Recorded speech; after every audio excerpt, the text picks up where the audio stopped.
Olá, pessoal, sejam bem-vindos ao nosso trabalho, à nossa apresentação.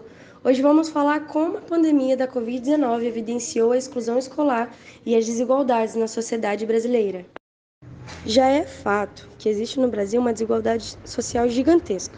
E com a pandemia, esse fato e as questões de exclusão e segregação social estão se tornando cada vez mais evidentes, especialmente em relação ao acesso à educação.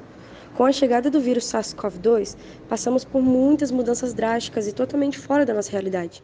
Dentre elas, o distanciamento social acabou prejudicando muito a educação, pois os alunos passaram a ter outra forma de ensino, o tão temido ensino remoto.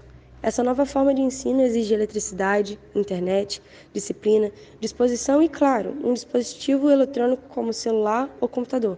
Mas como nós podemos exigir esses materiais se na nossa sociedade existem famílias que não possuem garantia do que comer e nem mesmo acesso à água potável e ao saneamento básico? A segregação étnico-racial também ficou evidente, pois nesse contexto todo quem mais sofreu e sofre com essas mudanças foram meninos e meninas que vivem à margem da sociedade, ou seja, crianças pretas, pardos e favelados. Segundo o Anuário Brasileiro da Educação Básica, 2020, da ONG Todos pela Educação, 58,3% dos pretos e 59,7% dos pardos concluíram o ensino médio até os 19 anos em 2019. Já entre os brancos, 75%. Infelizmente, as questões raciais são um dos grandes fatores de desigualdade no nosso país. Segundo uma pesquisa da Unicef, em parceria com a SEMPEC Educação, foi concluído que crianças de 6 a 10 anos são as mais afetadas pela exclusão escolar na pandemia. Com o fechamento das escolas em novembro de 2020, quase 1,5 milhões de crianças e adolescentes de 6 a 17 anos não frequentavam a escola. Somam-se a esse número outros 3,7 milhões que estavam matriculados, mas não tiveram acesso a atividades escolares e não conseguiram se manter aprendendo em casa. No total, 5,1 milhões tiveram seu direito à educação negado em novembro de 2020. Conforme o estudo, pessoas que já viviam em situações vulneráveis foram as mais afetadas. A exclusão foi maior entre crianças e adolescentes pretos, pardos e indígenas, que correspondem a 69,3% do total de crianças e adolescentes sem acesso à educação. Com a pandemia, o número de crianças nas ruas também aumentou. Além de ser um prejudicial à educação, a exclusão escolar aumentou o número de crianças vendendo balas em sinais e crianças passando fome, já que muitas crianças que passam por dificuldades iam para a escola para comer.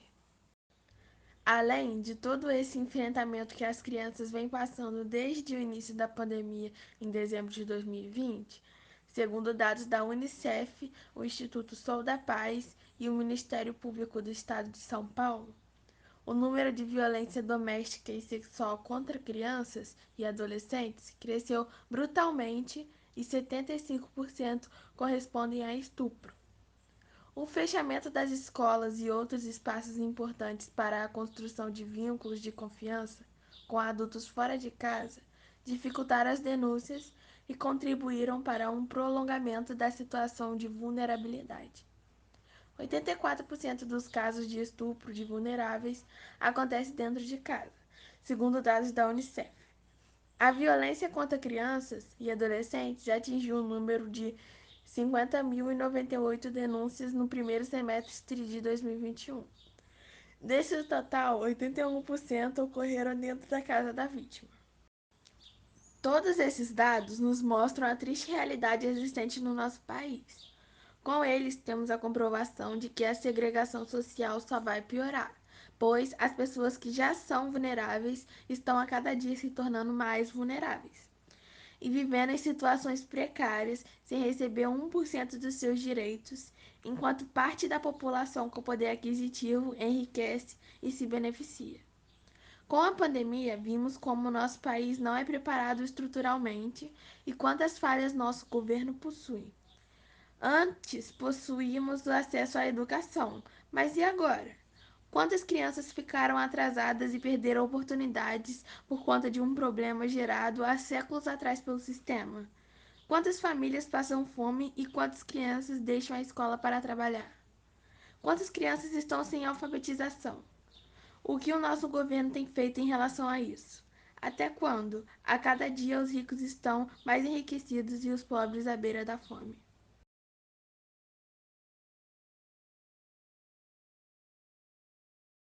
Enfim, essa foi a nossa apresentação.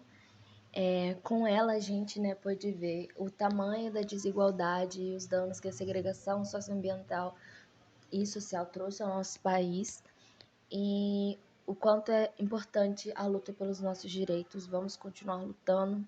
E eu agradeço a todos que ficaram até o final. Muito obrigada.